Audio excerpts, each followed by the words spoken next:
Bismillahirrahmanirrahim. This is our third book review, and the third book was Dumbing Us Down, The Hidden Curriculum of Compulsory Schooling by John Taylor Gatto. This was the book. If you remember, there were 4 recommendations that were mentioned. Now, this book by John Taylor Gatto, who has passed away more recently, was written over 27 years ago. This is the 25th year edition, commemorating the 25th year. It was published in 2019.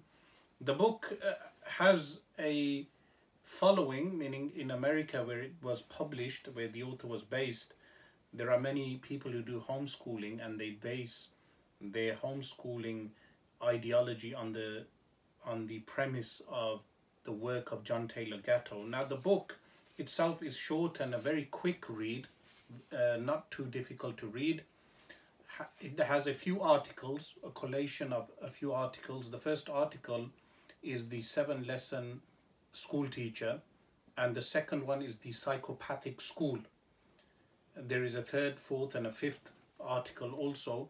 The summation of what the book is about can be taken from a citation from the first chapter, that what he claims, and remember, he was a school teacher in the New York State for many decades. He was an experienced teacher who spoke out, was outspoken against compulsory schooling. So the government schooling, the nature of schooling in America specifically, but we can say through globalization that we have a monolithic educational system. What he claimed was firstly that schooling causes confusion for students because there are so many subjects taught, but there is no connection between the subjects. So he states, the first lesson I teach is confusion. Everything I teach is out of context. I teach the unrelating of everything. I teach disconnections. I teach too much. The orbiting of planets, the law of large numbers, slavery, adjectives, architectural drawing, dance, gymnasium, choral singing, assemblies, surprise guests, fire drills, computer languages, parents' nights, staff development days, pull-out programs, guidance with strangers my students may never see again, standardized tests, age segregation unlike anything seen in the outside world. What do any of these things have to do with each other? So this is the first statement he makes regarding school education. Of course, he elaborates on that. The second point he mentions is what he deems a fault in education is class positioning. That when classes are formulated, students are placed in groups and a division is made amongst the students themselves in accordance with intelligence or whatever teachers deem fit, and he states this has a bad psychological impact on the students. The third point he mentions here is indifference. He states the third lesson I teach is indifference. What he means by this is students will sit in a class, an important subject will be brought up. When they engage in that subject, after an hour of the class, the bell will ring and the students will disengage from that subject as if it has no meaning in their life. So while in the class environment something may seem important, but in real life, in engagements with the community, with people, there will be no relevance of that subject. So this leads to an indifference with regard to attitude. The fourth, he mentions emotional dependency, that school education leads to emotional dependency, that students are not taught to be self-confident. Of course, there is a distinction between being arrogant and being self-confident, but the self-confident student is despised, and emotional dependency means that whatever the teacher deems as being fit for that student would be fit, but independent thinking is not encouraged in schools. How he states that, he states The fourth lesson I teach is emotional dependency by stars and red checks, smiles and frowns, prizes, honors and disgraces. I teach kids to surrender their will to the predestinated chain of command. Rights may be granted or withheld by any authority without appeal, because rights do not exist inside a school. Not even the right of free speech, as the Supreme Court has ruled, unless school authorities say they do. As a school teacher, I intervene in many personal decisions, issuing a pass for those I deem legitimate and initiating a disciplinary confrontation for behavior that threatens my control. Meaning, the purpose of the school is a control system. Additionally, he mentions intellectual dependency, that school teaches intellectual dependency, that there is no independence in thinking. And he also mentions provisional self-esteem. How he states this is the sixth lesson I teach is provisional self-esteem. If you've ever tried to wrestle into line kids whose parents have convinced them to believe they'll be loved in spite of anything, you know how impossible it is to make self-confident spirits conform. Meaning conformity is one of the lessons we are taught in schools. And the seventh, what he mentions in the first chapter is one can't hide. The seventh lesson I teach is that one can't hide. I teach students that they are always watched, that each is under constant surveillance by me and my colleagues. There are no private spaces for children. There is no private time.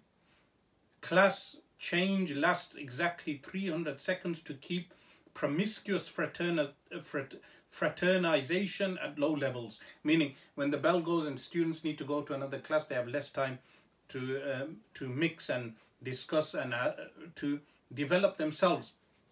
Towards the end, he mentions the role of community in schooling, that community is excommunicated. There is no involvement of children being taught how to serve their community. He says by teaching, giving children time to serve their community, they will learn more than the schooling that teaches them dependency on the system. Another important point that he mentions in this book is that a child can learn the three main skills, which are reading, writing and arithmetic, mathematics to a good level, within 100 hours. Yet modern schooling takes up to 12 years of the life of a child, and yet many of them will leave school without being able to read, without being able to write, without being efficient in mathematics, and without basic skills. We know, for instance, in the UK also, so many of our children, they spend 12 years in schooling from 9 a.m. and of course they leave home earlier, all the way to 3 p.m. or even later, and many of them leave without even a simple skill. Many of them will not even have a skill set by which they can earn a living. So in schools today, children are not taught grammar, they are not taught rhetoric, they are not taught logic and critical thinking. In fact, in many schools, children are not even taught astronomy or things which are essential in their daily lives, or to know about the world around them, or even the community that surrounds them. So he states that within 100 hours, a child can learn all these basic skills of reading, writing and arithmetic. But rather than increasing schooling hours, we need to decrease schooling hours, because children need to learn about the real world. When children stay with their own age group throughout the day, 5 days a week, they will not develop their skills. Their minds will not develop. But if kids are mixing with wider society, children are mixing with wider society from a young age, they will meet people from all age groups. They will meet and they will intellectually develop themselves. This is something very important, because what schools do is that they limit children within the school environment, within a controlled environment, not allowing them to mature mentally and intellectually. So a child can learn how to read, write, and learn mathematics and the skills of mathematics within 100 hours. With some homeschooling, a child can learn all these skill sets. But then through reading and interaction with adults and with mature age groups and with people of a higher intellectual caliber, a child can mature and develop themselves intellectually very quickly. It's not essential that children do their GCSEs at the age of 15. They can do their GCSEs at the age of 11 or 12 or 13 at an earlier age, but they are not developed, and their intellectual capacity is not developed well enough. And as I said, many of us will know that within the education system, children are not taught grammar, they are not taught logic, they are not taught critical thinking, and many of them are unable to even read a book without concentration. So many children are deemed as being unable to read, and they give various labels to children who are unable to read. But sometimes if time is given to that child and the child is trained correctly, that child will be able to read and concentrate and focus on a book.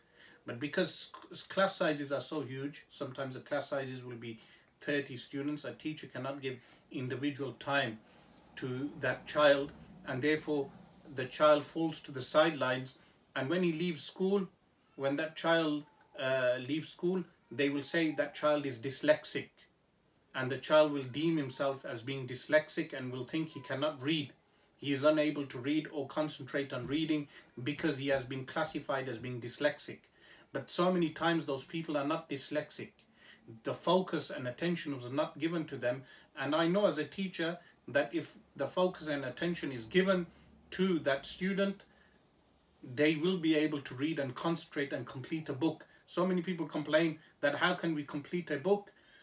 Because they have been made to think they cannot complete a book. So this book is our third book. And I will remind you regarding our fourth book, it was the book of Edward de Bono, Six Thinking Hats. This book will be reviewed next. It's book number 4. 2 additional recommendations I wanted to make so you can acquire these books, purchase them and begin to read.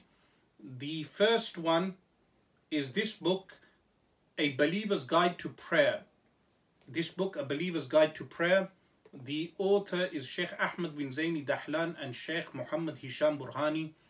The first author was from Mecca al-Mukarramah. He was the Mufti of Mecca in the Ottoman era, and the second author was from Syria, Damascus, more recent, and it has been translated by our local Sheikh Amjad Mahmood from Birmingham.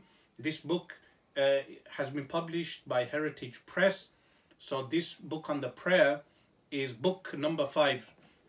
The book after this book is The Problem with Interest. This book is by Tariq al-Diwani and has been published by Taha Publishers. This book, The Problem with Interest, this will relate to what we have been reading on with regard to corporations and the banking system. And of course, many of our book recommendations will be interlaced. We ask Allah subhanahu wa ta'ala to enable us to finish all these books. Walhamdulillahi Rabbil Alameen.